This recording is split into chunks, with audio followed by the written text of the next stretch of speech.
if you were thinking of rebooking IELTS and because let's say your scores did not meet the requirement, hold on, just in case.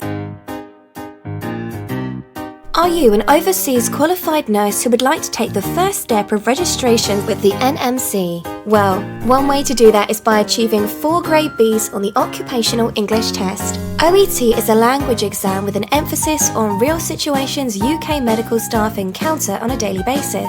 Here at IELTS Medical, we have qualified native English OET trained tutors who are ready, willing and able to provide you with the best learning experience. We've seen lots of EU and overseas qualified nurses through to a first-time OET pass, and we'd like to do the same for you. Inquire today about how we can assist you too.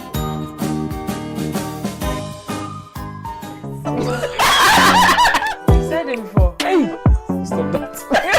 Concerns have been raised with regards to the English language requirements when it comes to nurses, relocating to the UK from overseas. The NMC has decided to consider some of these concerns, right? At the moment, if you want to become a nurse in the UK as an internationally trained nurse, there are 3 ways to prove your English proficiency to the NMC of UK. That's the Nursing and Midwifery Council of UK. 1, you're supposed to have a recent achievement of the required score in one of the English language tests that it accepts. Applicants may combine 2 test scores as long as they are taken within 6 months of each other. So the first one is either writing the IELTS academic or writing the OET. And then with the IELTS academic, you're supposed to get band 7 in all the modules and at least 6.5 in writing. And then the OET, you're supposed to get at least B in all the modules. And then you can combine 2 results if you sat for them within 6 months of each other, but you're not supposed to get less than 6.5 in any of the modules for the test that you're combining. And then the second way to prove your English proficiency is if you completed a pre-registration nurse or midwife or nursing associate program that was taught and examined in English and included clinical interaction in English. So for most African countries, actually the nursing was taught in English, but they were still not accepting this as evidence of English proficiency for most African countries. Other than that, there would have been no need for some of us to write IELTS. The third one that they accept is a recent practice for 1 year in a majority English-speaking nation. There are several countries that are English-speaking, but the NMC did not consider those countries as English-speaking countries. So even if you are from any of these countries, you still had to write the IELTS or the OET. So now people have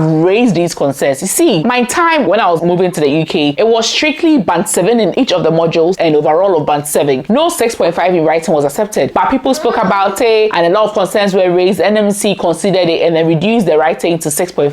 I think it's that time again for NMC to review their English language requirements and then make it a bit more easy for more nurses to meet these requirements to join the register. So this is good news, guys. The NMC is going to review their English language requirement. They are considering 3 things. The first change that they are going to consider is the scores that is accepted, like the band score that is accepted. So hopefully they are going to reduce the required band score for the modules, and also maybe they'll bring a change to, let's say, the 6 months interval that you have to have when you're combining 2 test results. So tell me in the comment section, what score do you think the NMC should reduce it to? 5.5? 6?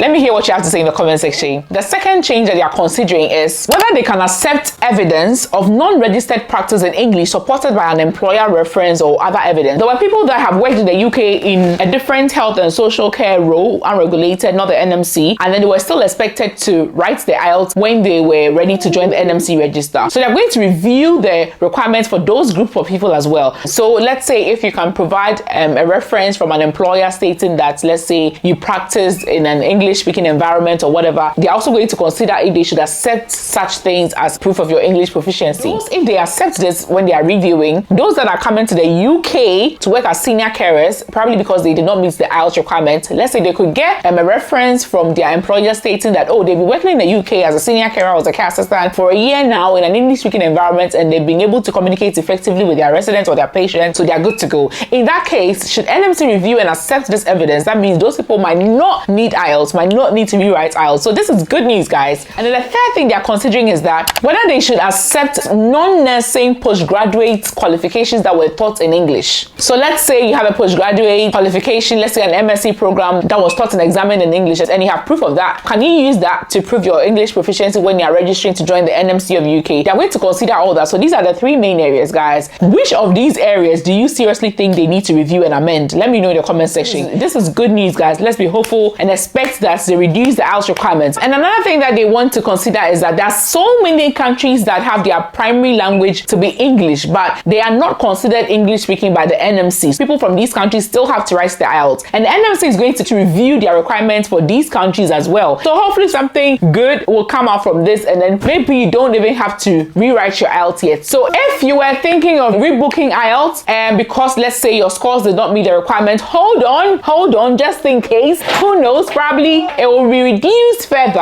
and then maybe you can use your old IELTS results to apply. See, many years ago, nurses that were coming from outside the UK to work in the UK, they did not need to write CBT or IELTS. All they needed was to do an adaptation for a couple of weeks or a couple of months. There's a nurse in my care home that has been here for over 20 years. When she came, there was nothing like OSCE or CBT. She just had to do induction for a while, and that was it. Those that did not catch the adaptation thing earlier, they were sent to school to do a short course, and that was it. But over the years, there's been CBT, there's been OSCE and everything, but the NMC is always reviewing their requirements. They've done that in the past, and then they keep these things. So let's be hopeful that these concerns, will reach the NMC, and then they'll reduce this further, because as much as possible, they want to reduce the requirements without compromising on patient safety and all that. So let's be hopeful that they'll review these things and then bring us back good news, okay? Don't forget to subscribe and then click the notification so that when the update comes, I'll be the first to let you know, okay? Thank you so much for watching. Bye.